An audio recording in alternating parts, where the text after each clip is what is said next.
At the moment we have this really, when you think about it, quite absurd dichotomy between human beings who are persons and everything else, all other animals, all other sentient beings, including the great apes, that are just things really at law. They can be owned, they can be disposed of, they're just property.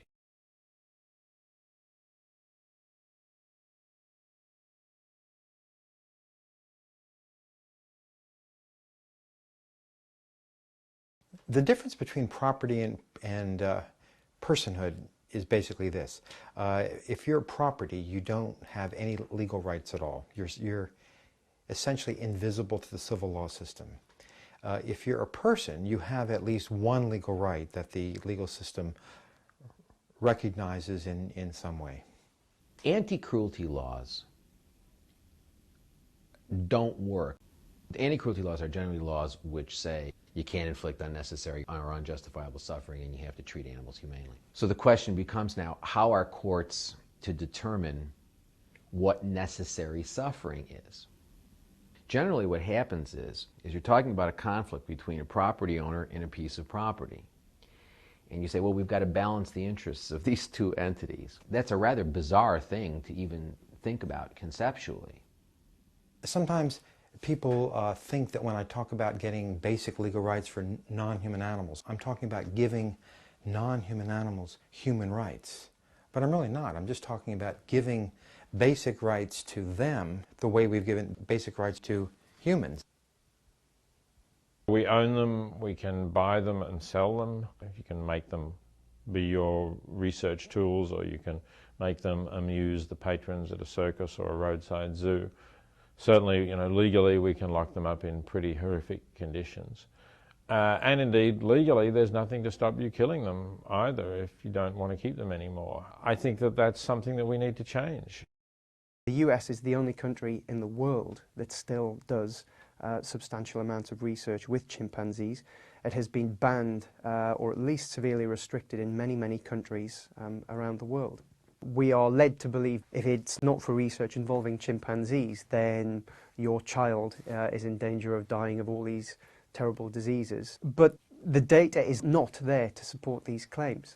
The great apes are animals and they are distinct from humans, but they are close enough to us for us to be concerned about their use for medical research. And yeah, I think most of us think it would be unethical to use them.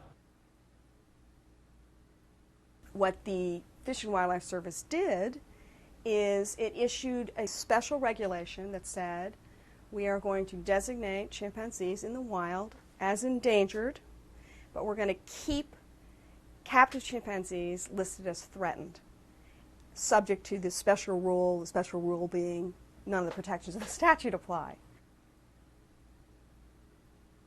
If we'd simply said great apes are being cruelly treated and we should be less cruel, we would not have got people to think about the basic question of, well, what is their moral status? Why is it that though they have all these remarkable characteristics and qualities and actually surpass 2-year-old children in many respects, why is it that they're still property? We want people to think about that issue. We just don't think that there are any good arguments for retaining their present status. The fact that there are some chimpanzees that have more mental capabilities than some human beings, I think, is neither here nor there. We still have these fundamental differences, which it seems to me define the game. They don't say you only defend the smart ones and you don't let the dumb ones get any kind of rights. They're insistent that the category is equivalent to human beings. The implications, I think, are disastrous.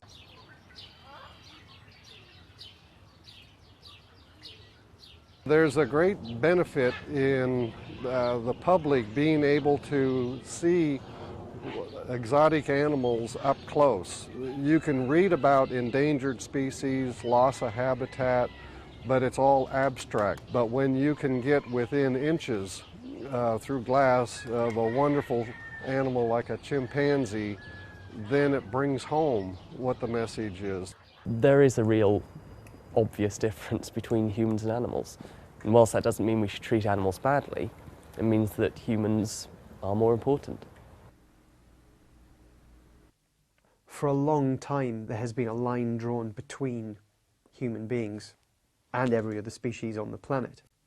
we've always believed that we are special, we can use to our advantage in any way we like any other non-human species.